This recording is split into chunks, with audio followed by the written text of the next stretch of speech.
So, welcome along to another edition of Isolation Interviews, and I'm very excited that my guest is super talented. It is the very lovely Gabriella Cilmi. Thank you so much for joining me.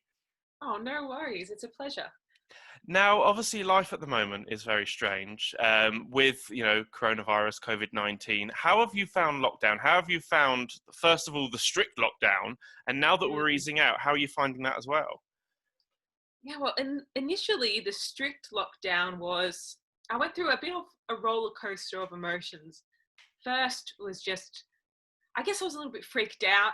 You know, there's a lot of fear mongering and just a lot of fear around the whole thing. So I was kind of, yeah, in a bit of a state of anxiety. And then as it kind of went on, the roads were kind of clear. It was really nice. The weather was nice here in London. You could get out and go for walks. And, we planted a few vegetables and we're growing herbs and blah, blah, blah. And it was all really beautiful. Um, and then anxiety again, I think, because it's taking too long now. Like, I want to go see my friends. And then now we're easing out of it really. But still in a state of nobody really knows what's going on. Still have to be careful. But I mean, I was going to yeah. say, obviously, for yourself and your music, I mean, have you still been able to work on music, or is it something that, kind of you're not in the right heads? Because I know some people have said they've really found it quite useful this whole Yeah. time doing nothing. And some people have said they've just had no motivation at all because they can't get in a writing space. Well, for me, like I work mainly from home because I've kind of got a studio set up from home. So it really wasn't that different, except, I can't just pop out and grab a coffee or meet a friend or do things that, inspire me. So at first it was a little bit like, I have to say it was a little bit difficult for me to write. And also I think because I was so anxious, you block creativity. So I did a Deepak Chopra meditation, kind of 21-day meditation course, which I really recommend. It was just like a little anchor that I could go to every day and feel like I've got something done. And then I had a bit of a chest infection at the start as well, so I couldn't record even if I wanted to. So that was frustrating. But now I'm kind of back in the swing of things. I feel like, I'm writing a lot more. I'm recording and hopefully have some new music to release, towards the end of the new year. So yeah. I mean, sort of everyone's had that time to kind of, obviously work on things, like for example, you've been working on your music, but also, like you say, there's a lot of people that have kind of either learning new skills or taking time for themselves because obviously, mental health is so important, making sure that mind is looked after because, at the end of the day, if you don't look after yourself, what's going to happen?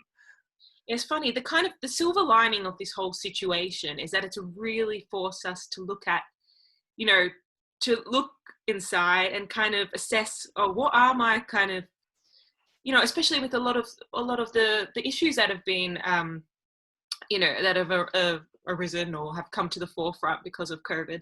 It's really, we've had to all assess our core values, what we believe in. And I think, even a lot of people have been planting fruit and vegetables and stuff. So on that side of things, it's a bit of a blessing in this kind of dark time because, it is quite a dark time too, because a lot of people have lost their loved ones, and it's, it's trying to find the positive side of it all.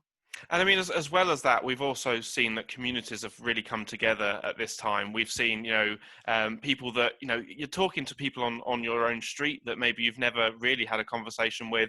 The amazing work in the early days of lockdown when you were seeing people going and doing shopping for elderly people. So it really has kind of made us more community, driven, I suppose you could say.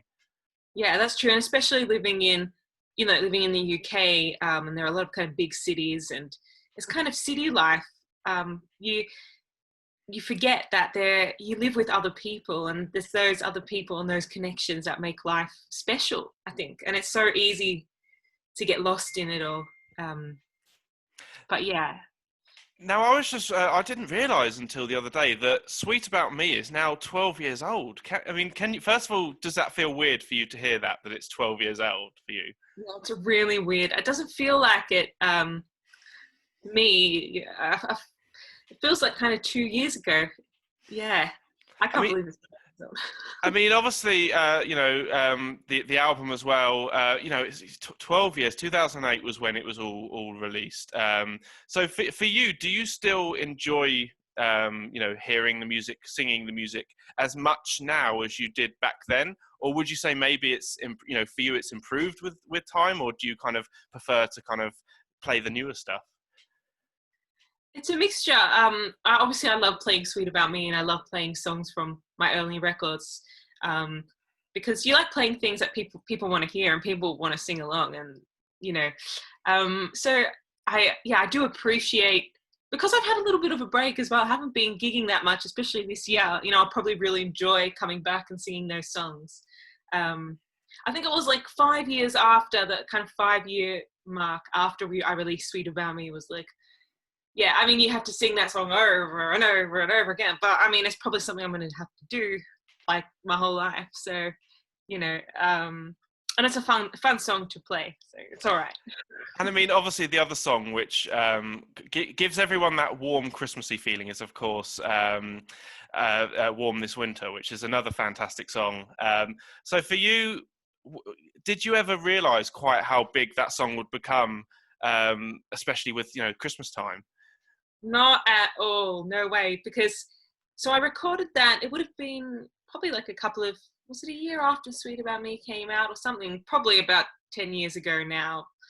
And like in Australia, we don't really, we do, obviously we celebrate Christmas, but Christmas music is not as, we have the kind of Silent Night and all that stuff, but we never really get the new Christmas songs or the new renditions. I think mainly it's because it's kind of hot and all of the lyrics are about snow and all this stuff. So for me, it was kind of a weird thing. They're like, do you want to record this Christmas song? Which was originally by Connie Francis, which is a really cool tune. It's kind of 1950s, 60s kind of vibes, which I love. So I didn't really think much of it. We just kind of did it. It was in an ad for the co-op. And then, I don't know, from then it keeps on returning every year. It's really funny. I did not expect that at all. Not at all.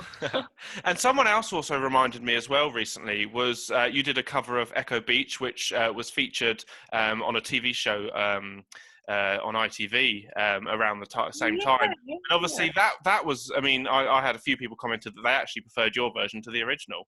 Oh, I'm not sure about that, but that's very kind. So it must be nice when you get to have these songs that kind of take on a life of their own, really. Yeah, when you record a song or you write a song, you never know where it's going to take you. Yeah, it's really funny. Obviously, you have hopes and dreams, and that it's going to take you far and wide, and you're going to get to perform these songs, but you really don't know. So, yeah, it's always a blessing, whatever happens. Now, I imagine for yourself, you are missing live performances, and I've spoken to a few artists recently who have said that you just want to get back out on the stage and perform to the fans. For you, I imagine you are really looking forward to that point. But have you kind of got an idea when you might be back on stage yet? God, I don't know. I'm starting to see a few people, scheduling new dates and stuff like that. So it's got me thinking of, a few festivals I was supposed to do around Europe were cancelled. There was a possibility of doing something in Australia, in Melbourne, which was, obviously they're in a major lockdown right now, which is a little bit worrying because most of my family are there. But yeah, I'm looking forward to it. I haven't thought about when I'm going to do my own show, but hopefully at some point, because I had to cancel like a show in London. Yeah, it was a shame. And I imagine as well, because obviously you are so far away from your family, that's the other thing, is you just want to see them again. Obviously you can do Zoom calls and all that sort of stuff, but it's not the same as going and giving, your family a big hug. Yeah, it's really not the same. And, I speak to my grandparents you know, every couple of days, you know, to check on them, and my mum and dad, and it's just, yeah, it's not the same. You just want to give them a hug, and God, if I was there now, I probably wouldn't be able to give them a hug anyway. They're like really restricted. You're not allowed to cross over postcodes, and it's a proper lockdown there. So, yeah. Now, I just want to say, because obviously over the time, you know, you've released a few albums now, and I know that I was listening to a couple of tracks on The Sting not too long ago, and I know Symmetry is a fantastic track. I absolutely love that track. It's got such a, it's a what I call a grower. It's just, it really does grow into a great sort of anthem. You know, when you're writing these songs and planning out an album, how do you pick which songs you use on an album? How do you, because I imagine you must write so much, that how do you choose which ones to leave off? They seem to float to the top. I don't know what it is, but I was thinking about that the other day. You write a lot of things, and for me, it's really obvious when it's something that's, you know, a bit special. I think it's because I connect emotionally a bit more to it, or I just have a bit of a connection. There's always some that you're like, oh, you know, some that I've held back even now that I think, oh, should I revisit them, or should I release them? There's always a few that you got to let go of, that you love, but yeah, they float to the top. I don't know. It must also be quite nice when you can go back and revisit stuff, so you can, like, you know, have one that you're working on, but then maybe you kind of tweak it later on down the track, and it goes from being a song that was like, you know, to a song that you're like, no, I actually really love that now. Yeah, that's happened quite a lot, and also ideas that you kind of just forget about. I've got loads of ideas on my phone.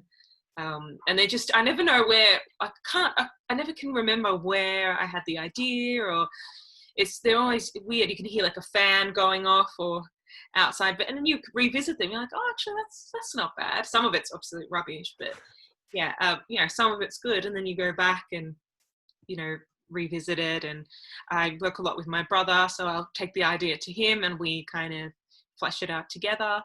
So yeah, you never know when inspiration's going to strike. I mean, do you have a certain place that you find you get your best sort of inspiration from, or your best ideas from, or is it just kind of more maybe people? I mean, where do you get your inspiration when writing? I think it's normally when I have something to say or something on my mind, and I think, you know, when I sit down, you know, to write, or I sit down with a guitar in my hand or something, there's a melody that always comes.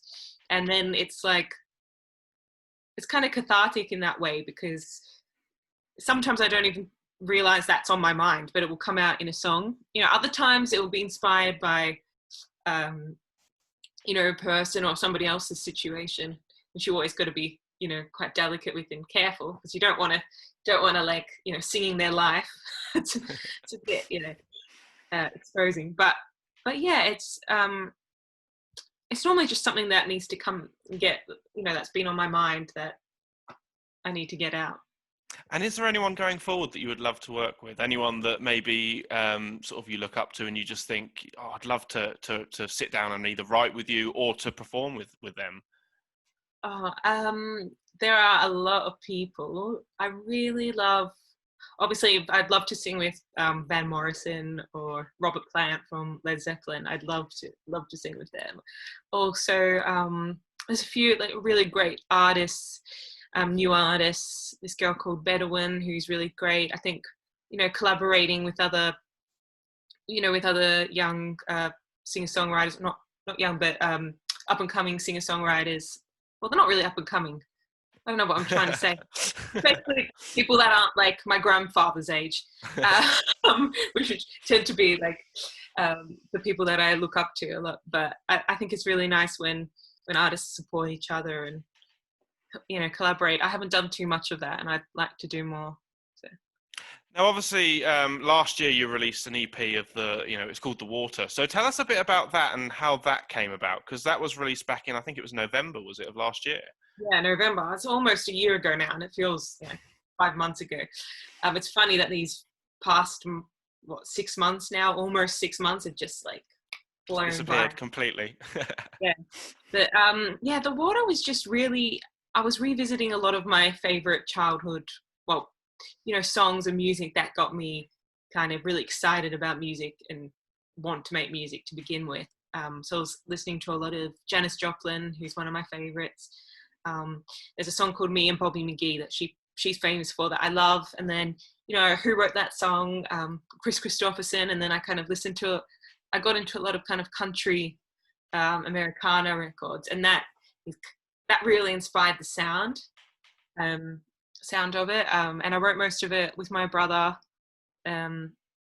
And it was produced by Elliot James, who produced my last record, The Sting. And it was just really kind of organic songs that you can play.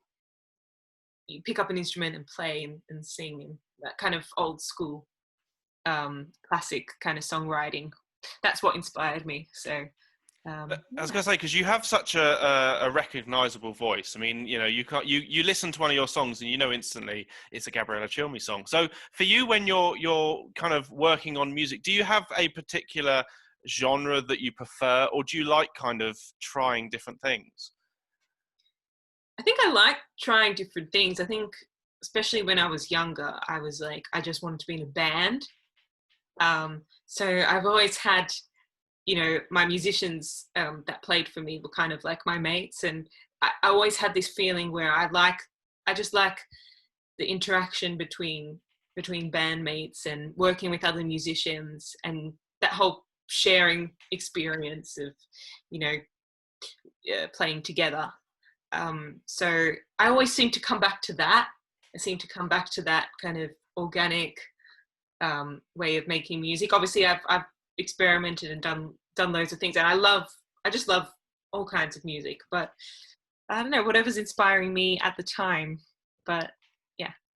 Now, I just want to say it's been an absolute pleasure talking to you. I, have thoroughly enjoyed our chat. But before we go, have you got any messages that you would like to give to anyone who is currently stuck in hospital at the moment? Anything you'd like to say to them? I'd just like to say that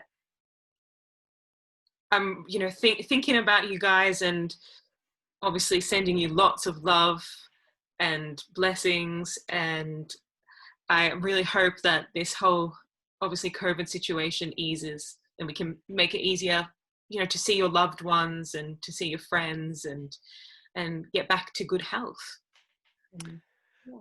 Yeah, thank you so much, Gabrielle. It's been an absolute pleasure. Of course, keep safe, and thank you again for giving up your time. Oh, no worries at all.